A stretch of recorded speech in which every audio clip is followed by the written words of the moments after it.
Start the recording, and here we go. Hello, everyone. Welcome to Stormgate Snapshots, the first one, and we have, it's a special one. Neuro here is the first community member, to my knowledge, that has actually had a chance to take a look and play the internal Stormgate playtests. So, Neuro, though, before we get into that one, can you please, who are you? What do you do? How'd you get this opportunity? Hello, everyone. My name is Neuro. I'm kind of known as the mindset guy in the StarCraft scene. I got into streaming StarCraft full-time with an emphasis of mindset and tilt management and just taking notes of how I made mistakes, because I noticed there are a lot of raging gamers out there who make excuses rather than work on just incrementally improving their game. So that was kind of how I built my channel and things like this. And I went to TwitchCon last year, kind of leading into how I got this opportunity. And the Frost Giant team was hosting a dinner with some content creators who were just at the event and in town at the time. Went to a really nice sushi restaurant and that kind of thing. Trisha, my partner, came with me. Day9 was also there. And I was saying that I'll be back in California to visit Trisha again.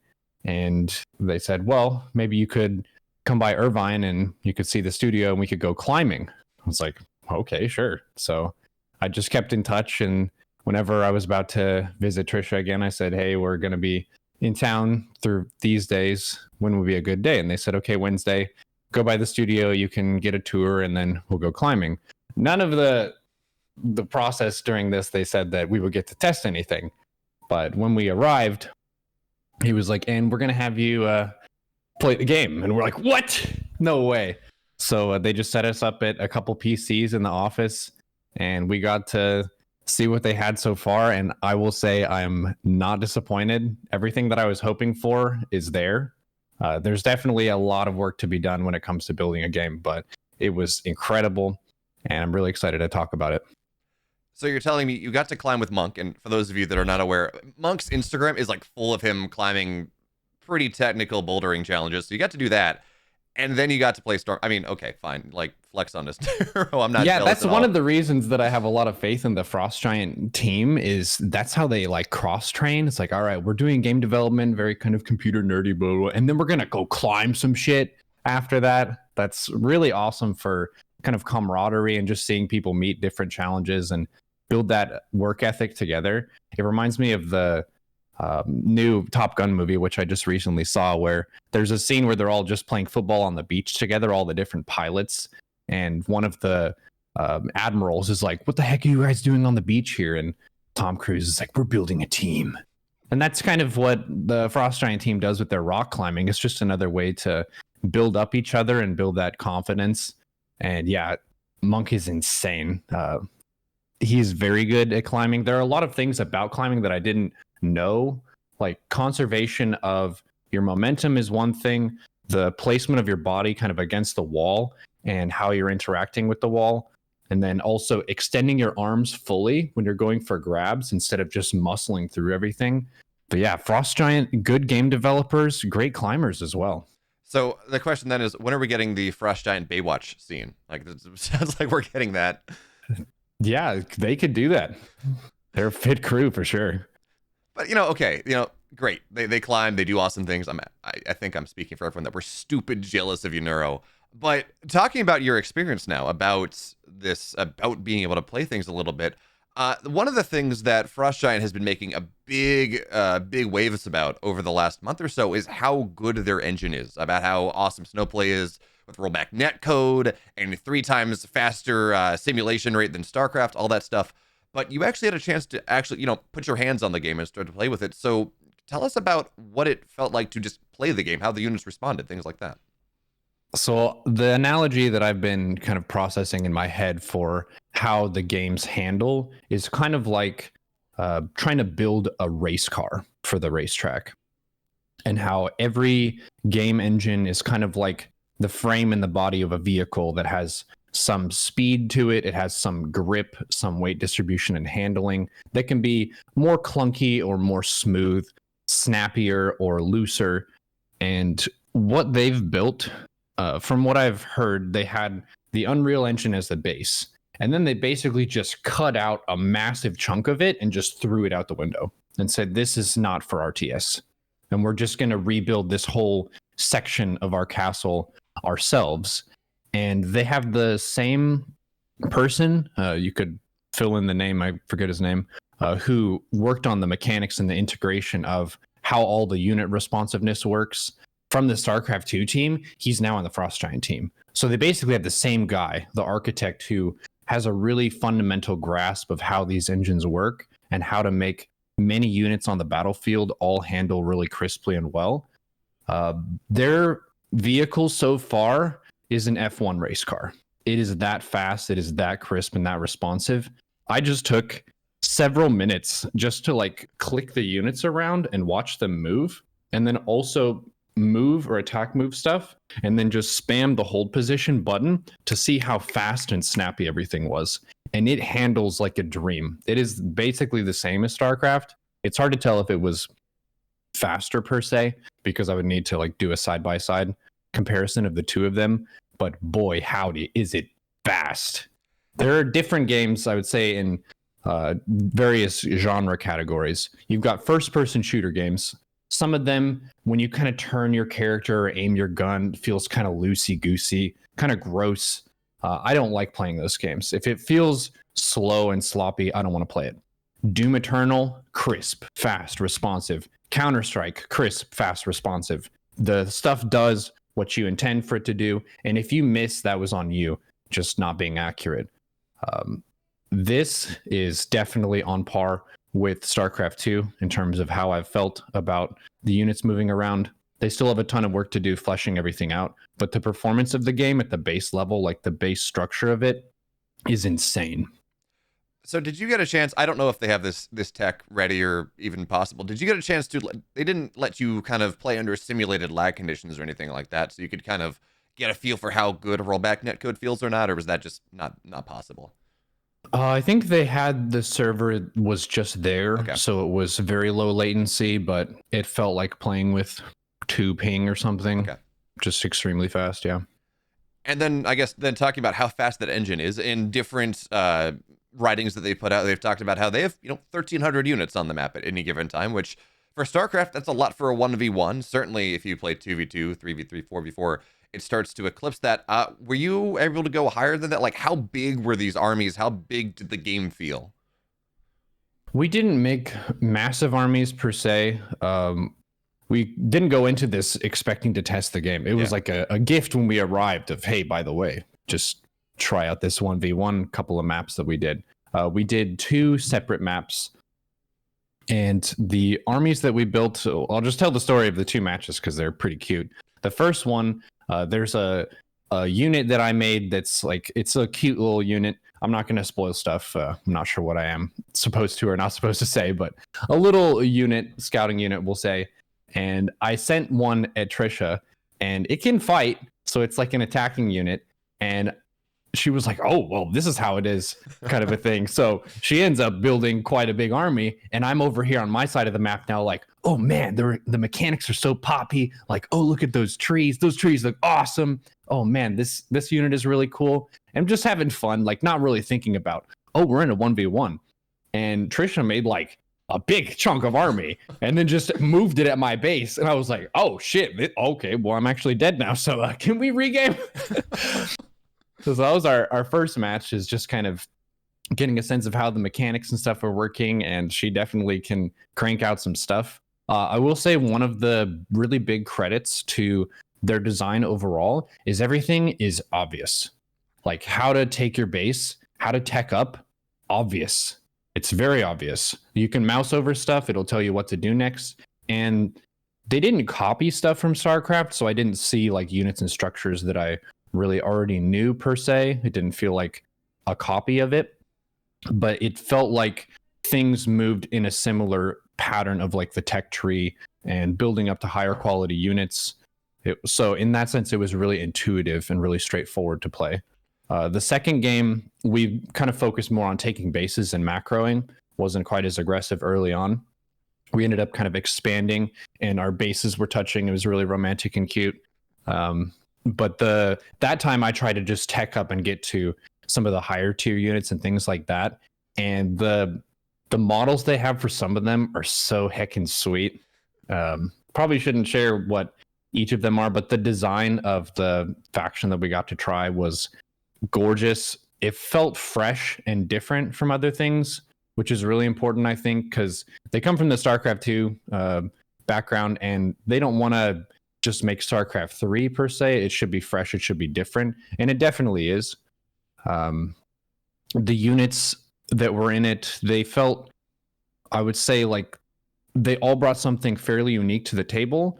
Nothing seemed super overpowered, but I would expect that as they're fleshing out everything, there will be the phase where they release enough that everyone can kind of play the races and the factions, and stuff is going to be OP in the short term, but that's all fixable in the long term. But yeah, the maps, I think one of the main things that I really enjoyed was the aesthetic of the maps compared with the units. They talked about this in some of their interviews so far, where they wanted everything to be really visually distinct, and they nailed that big time. Like, it's really easy to see the units against the ground, and it's easy to see the different units and how they are discrete from each other. With some of the big StarCraft 2 armies, you can run into a big blob of stuff where you're like, I'm not really sure what's in this, how dangerous it is, how many units are in this. It's easy to lose stuff in the mix, but they've made everything really visually distinct and sharp, which I enjoy. So I know that you played the Human Resistance, right? That's the faction that's kind of been built out. Actually, to my knowledge, that's the only faction that really has been built out for the most part right now. But can you give us any insight into how that play? I know you spent game one just clicking back and forth, which fair. But can you give us any insight into how the game played? Is there any? Okay, it plays like Protoss a little bit, and that's a lot of tech units and some support units. Is it very swarmy? Like, is there anything that you can compare it to in terms of kind of archetypes and how the faction feels? It has some elements of multiple of them. Like, I can remember a distinct feature that felt more Protoss-like, and then there are a couple features that are more Terran-like, and even a couple features that were like human Warcraft-like. Okay. And another like broad stroke thing that I believe they've already talked about is the lethality of units and just like what the damage output of armies is like. And I think they're trying to split the difference between StarCraft 2 and Warcraft 3. Warcraft 3, you've got like really slow, low impact kind of damage for fights where you have lots of micro potential over a very redacted engagement. And then StarCraft 2, you can just have boom, boom, Widowmine shots, army is gone. And it's that fast. So this felt somewhere in between, where you're not watching an hour-long video of a footman and a grunt fight each other, but you're also not watching stuff like get insta-blat by a Widowmine. It felt right in the middle, which is a nice spot. I think a lot of people have complained through StarCraft 2 about some of the really jagged battles and how you can just lose everything in a couple seconds, and it doesn't really give you as much time for counterplay. So that was a really cool aspect. But yeah, for the faction that I tried, it didn't feel exactly like Terran. It definitely had elements of other races that I've played in RTS. Okay, so there goes my pocket theory that the Resistance was just going to be like Protoss, or was going to be very similar to Protoss. Well, no, it's not like Protoss. We get to write another article. That's fine. But Neuro, you do talk about, okay, Widowmines, these spellcasters that kind of feel bad in StarCraft because they immediately evaporate armies. Did you get to? Did they have any spellcasters built into the game? Did you get to play around with that a little bit? Any sense kind of where the non just fighting units are kind of going in their design? Yes, there was spellcasting in the game. I think they're planning to add more, but they were talking about how it's really cool when you can make a unit distinct without needing to add abilities, because adding abilities to units increases the complexity of the army, and managing multiple spellcasters is really, really hard, because you want to have different control groups, and it involves a lot of tabbing around and stuff and microing everything. So some of the units, they had some really cool behaviors to the unit that didn't involve an activated ability. It was more of like how you set up the unit and how it starts to fire and that kind of thing. So I was kind of comparing that to how in StarCraft you have the different micro ability of roaches compared to hydras. They're both just basic projectile attacking units, but because their attack speed is different, their move speed is different, and their range is different, you're going to be controlling them differently. So the armies that I messed around with and in the units that I messed around with, kind of similar. They were like low on the spellcaster number relative to overall units, which I think is a good thing. But there were quite a few units that had a really interesting behavior for how you deploy them, even though they just do a simple attack. Oh, that's very cool. And then talking about, okay, how easy is this to control? How hard it is to control? Frost Giant has dedicated a lot of time in their onboarding, and I know you said it kind of things flew well together, but in their onboarding and different techniques to lower the skill floor while making the skill ceiling very high, auto adding things to hotkey groups, things like that. How did that feel? Can you talk us through these, I guess, quality of life changes that they're implementing? There was a really nice change to the like, I guess you could say, command card area, where it gives you just a general menu for I want to make units, and you get to a menu and then you can just make the units that you've unlocked. That's kind of like how Protoss can select all warp gates and then warp in any of their warp gate units. They kind of just expanded upon that idea, which does make things quite a bit easier. They were saying that that's the kind of feature where it may still be faster to select the structures individually and choose which structure makes what, depending on what you're doing. So it didn't feel like something that would be too disruptive to the pro scene. And I know that's the tightrope that they're trying to walk, which is they want to make a competitive esport game that also is welcoming to new players at the same time. And that's one of the things that StarCraft 2 ended up kind of missing on in some sense, where it's just so fast and so hardcore. And to get started with 1v1 ladder is really hard. So just making sure the UI is really intuitive and crisp. They've definitely made big improvements on that compared to StarCraft 2. And then you also said that it felt like, in terms of where you had to expand, how your tech path was going to increase, that also just kind of dragged you along the rough bones of how a game should be played, right? Yeah, it's very straightforward, like what the resources are, where they are, how to set up a base next to it, how to mine from the base. Very intuitive, very straightforward. There wasn't really anything that confused me in terms of macro, and it also didn't automate too much. Okay. That's one thing that I definitely got upset by in the Legacy of the Void StarCraft beta, when they tried to do auto mule, auto inject, and auto chrono boost.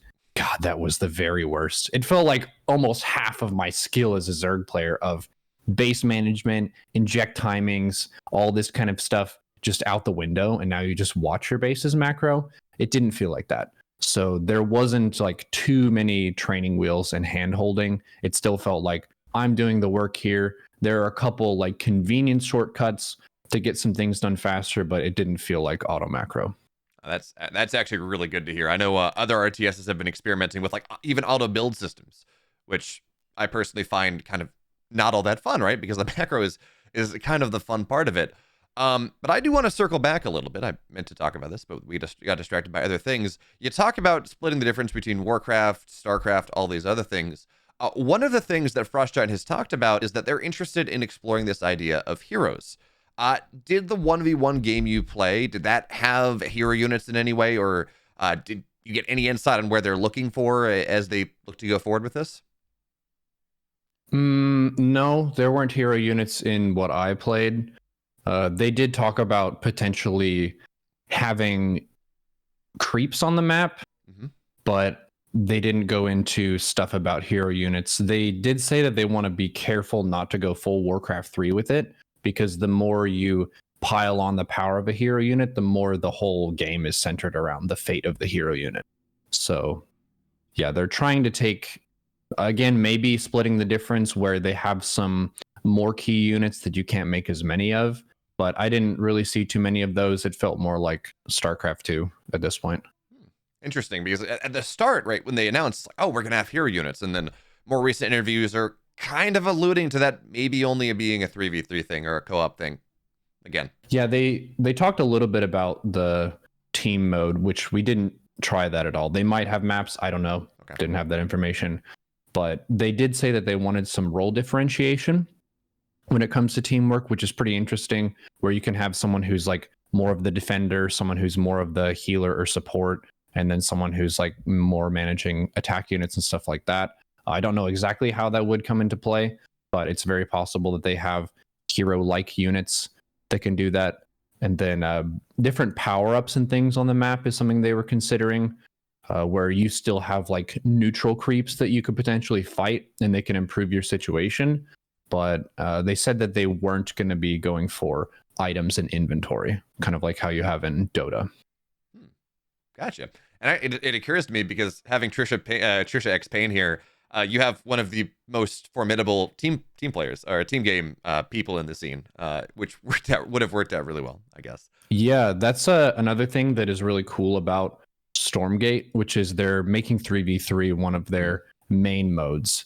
For StarCraft 2, the 2v2, 3v3, 4v4 are kind of like an add-on where they weren't balancing the game around those modes. The map support for them was really low, and it was kind of like if you want to do this, you can. And a lot of people really enjoy it, but it wasn't really something that they poured a lot of resources into. Whereas with 3v3, they want to have a ladder, they want to make a lot of maps for it, and they want to make it more of a key part of the game, because one of the downsides of StarCraft 2 is it's not a very social game in a lot of ways. Like 1v1 ladder is the main mode. You do have co-op, but it's not really as social and fun when it comes to wanting to play with lots of players. So for them to place a lot of emphasis on 3v3 is really cool for the people who honestly like the team games in StarCraft 2 more than 1v1, which is fair.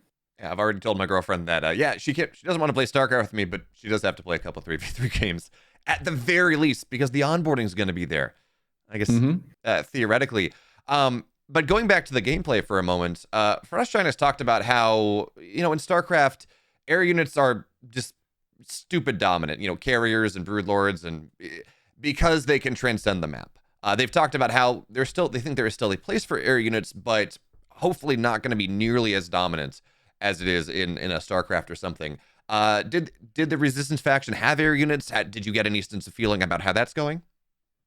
Yeah, it's kind of a work in progress for those. I think they were talking about they wanted to make more collision issues for air when it comes to the map, so they don't have just free reign over everywhere. They do have more just map obstacles to contend with, so they're a little bit more limited. And I think they wanted to narrow the scope of the power a little bit in some sense. But one of the, I think, big picture things they were talking about was having some like super units compared to StarCraft 2, where when you get into the late game, you can make much more powerful stuff than in the early game. I think to kind of resolve matches a little bit sooner, like if someone gets really ahead, one of the things that I was talking about being frustrating for players is if someone just sits on 4 bases and they turtle really hard, it can be really hard to break that, and it's a pretty unfun situation for the player who has map freedom and map control. So they were talking about how you could potentially go and tech up a lot higher in this game and get some stuff that's like really super strong, like tier 3 units in StarCraft, but maybe tier 4 type of units. I don't know if I made any of those. I don't think I did, but that was another thing that they were talking about, expanding upon the existing feeling of how StarCraft armies grow and develop into the late game. So we get the air Terratron. units. We get the what? We get the Terratron. The Terratron, or like what was the heckin' Odin thing? The super huge Thor. Yeah. Or like the Leviathan, I think you get one. Yeah, the Zerg one, the Leviathan. Yeah, that could be heckin' sweet. I do like the idea of giving the person who has map control more ways to create edges in the game. Yeah, that's good. I think you have to be careful a little bit then, depending on faction design. If you have factions that are designed to get that map control, say a ZVT or something, where the Zerg is supposed to have that map control, and then maybe that rewards I don't know. But you talk about that map control though, and expanding and going things like that. I know it's early, but did you get any sense of how the resource expansion rate was supposed to be in terms of, in the first 2 expansions of StarCraft, 3 bases was kind of all you needed for quite a while. In Legacy, minerals started to mine out faster. You had to take more bases at a much faster clip. Did you get any sense on like how quickly you felt that you had to expand, at least in that second game you played? It felt like maybe it was a little bit slower to expand than StarCraft 2, comparing it to a Zerg hatch first. And again, like the factions will probably expand at a slightly different rate. But yeah, for the faction that I played, it felt closer to maybe Terran in the timings that I actually took my town hall structures at various bases. And that felt pretty good in terms of the workers that I was making. And obviously, it was like the second match that I ever played, so my build was scuffed for sure. I thought you were. Look. I thought you told us that they kind of did the builds for you. Hey, it gives you that. I'm kidding. I guess I do have another question though about the gameplay. One of the things when we talk about StarCraft being bursty, part of it is Widow Mines and Spellcasters, just too much damage. But another one is because StarCraft units clump together so much, AoE is really powerful, probably overly powerful. How any sense on how Frostdarn, or at least the Resistance faction, is dealing with A, kind of unit clumping, and B, big powerful AoE type stuff? So one of the things that's coming to mind with kind of imagining what the army looked like on the field, the units looked like they took up a little bit more space than I'm thinking the small units in StarCraft 2 of like the Marine and the Ling. Because I think that's one of the ways that AoE can be really strong is you have a bunch of tiny units clumped and then it can kill all of them. The units didn't feel quite that tiny, even the smaller ones. So in that sense, it felt less vulnerable to AoE. And there weren't really huge AoE damage output things, at least that I was able to make at the time. So it didn't really feel like there was a just delete the enemy's army with some magic eraser ability like rapid fire snipe ghost or something. But yeah, I think that's something that they want to try to avoid is just having armies be insta-blapped with no counterplay. So yeah, there was an insane AoE that I saw. And then I guess going off that, any insight on how they're approaching map vision? I know you talked about having that cool, very minimal attack, ghosty, scouty type unit. But one of the things that StarCraft in the past has balanced splash units is, well, okay, these big powerful units, they have a greater range than their vision is, so you can go and you have to have this fun interplay. Any thoughts on how you're able to establish map vision and start to get it, I guess, establish the map control? Yeah, for this faction, it didn't have like a Terran scan or anything, but it did have the scouting units that were pretty cheap and quick to make that you could run around with. So in that sense, map vision was more Zerg-like in how you would get it. I guess there weren't overlords for it. But the Fog of War is the same as StarCraft 2, where you have to go get vision for various places. The maps that I played on were on the smaller side. They did say that they were going to be making bigger maps as well, so your opponent wasn't super far away. But yeah, just pretty similar, like RTS, Fog of War, Ghost Scout. You can see the like kind of darkened outline of the map, even if you haven't found vision of it yet. I don't know if Age of Empires is like this, or maybe it's like full black and you can't see anything until you go there. But it did make it pretty easy to like see where you wanted to go scout. And they did a much better job this game, I think, for showing on the mini map where your opponent is. That's something that some StarCraft people have complained about is, okay, I spawned here, and then if you don't see it on the loading screen, you might not know which base your opponent spawned in and just be kind of confused about where is my enemy. But for this one, it's like really easy to see all that. And then were there any map? I know you talked about maybe they might add creeps and buffs. Who knows? Were there any map doodads? The equivalent of like a Zelnaga tower or a watchtower or something, or other ways to interact with the map, or are they just probably not there yet? They had different types of terrain to navigate through that they didn't have in StarCraft. There were, and maybe delete this if it's overstepping, but there were some like forests that you can navigate through that force units to kind of be squished through narrow paths. So you probably can't move giant units through those. There was a StarCraft map called Neon Violet Square, I think, where they had some like a bunch of squares and you had to go through the lines between the squares. There's like terrain like that that's forest.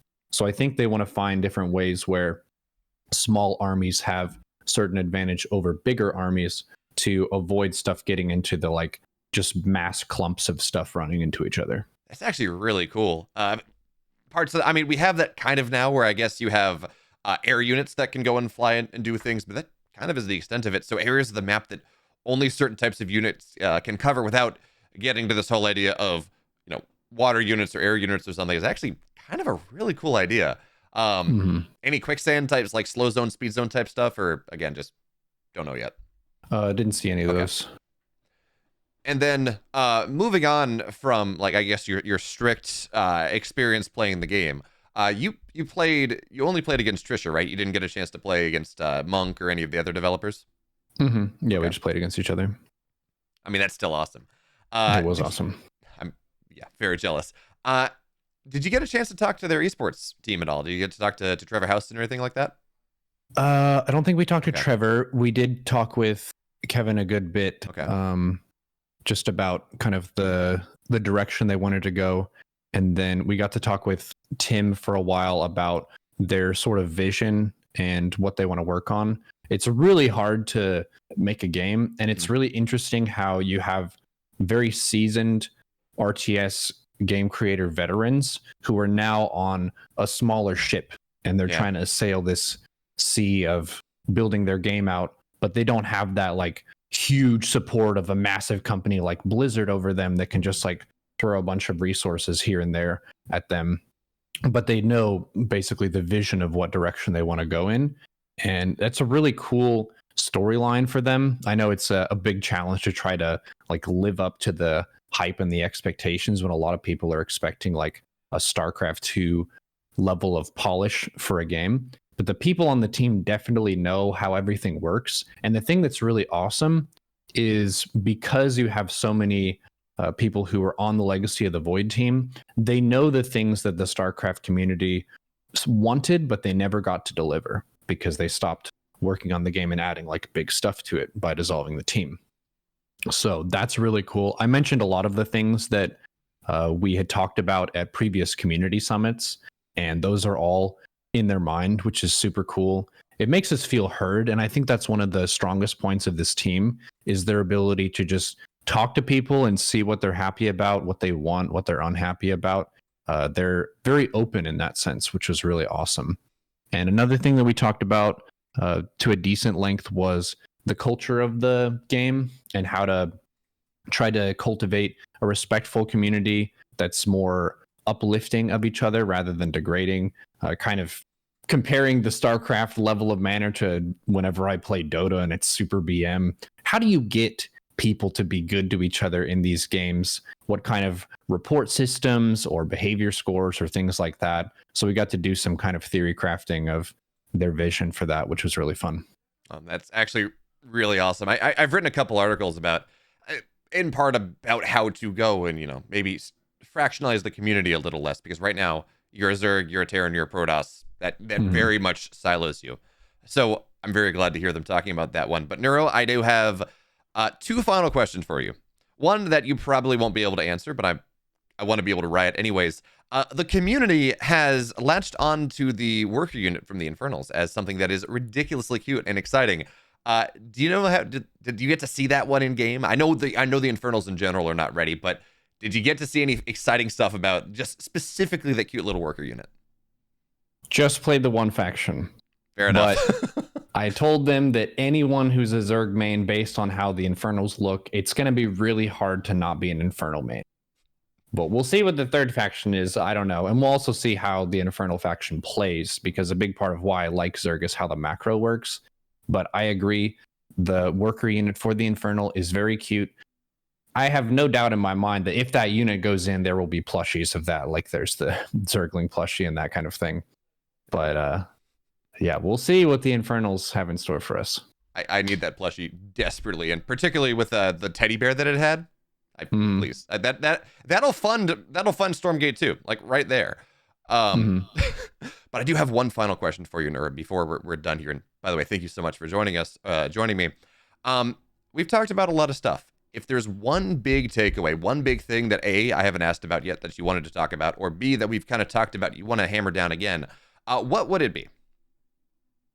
I would say the main take home for me is seeing that they have the good engine working, because that I think is the most important fundamental step in making this whole game really playable and really fun. Like I said at the start of this conversation, I'm really picky about the games I play and how I need crisp mechanics. If the mechanics are not crisp, it feels gross and clunky, and I won't stick with the game. And the units that they can flesh out, all of the art can be added. The factions and all the different balance stuff, all that can be sorted out. That can be patched later on. But you can't really redo an engine later on, at least to my knowledge. That's really hard to do. So for them to prioritize that first and to really hammer that out to the point where I'm honestly super pumped. Like, that's the most important thing for building a really good RTS.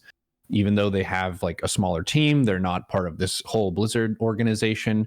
They're out on their own, just kind of trying to navigate these seas. They have an insane motor vehicle of a video game. It's like an F1 racer that I feel like has a chance to be the champion, kind of a thing. Like, they have that ground level of a really good skeleton of a game. The people who are on the team, they know how to do all the other steps already. It's still a lot of work, and they're obviously going to be unexpected challenges along the way. But the people on the team are real, and they're good, and they listen to us, which is insane. And they know what the fuck they're doing because they've done it before.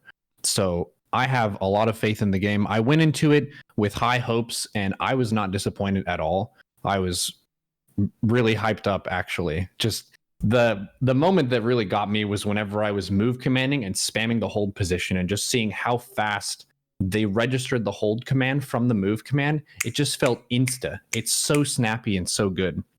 So big take home for me is the foundation of the game is strong. Everything else can be added on. Be patient. And they said, I was asking them, what's the one thing that we as streamers, content creators, community people, even players of RTS can do to help them succeed? Wishlist the game on Steam. That's the number one thing. Doesn't cost any money. You just go to Steam, search Stormgate. You can see it there, free to play RTS. Wishlist it. That's going to put them up in the listings. I was not paid to say that, but if I was paid to say that. But yeah, I'm very impressed. I'm very happy with how the game is coming along. Hats off to everyone at Stormgate. May you kick more and more ass as time goes on. God, I'm so excited for July, the middle of this year when the beta is supposed to come out. I mean, I was excited, and this is cruel, Neuro. These 30 minutes have been horrible in terms of I'm more excited now. It's not okay. But before I let you go, anywhere, what are you going to be doing in the time soon? Where, if people say, wow, this guy's pretty awesome, where can they find you? Any kind of fun things you got in the next, I don't know, couple months?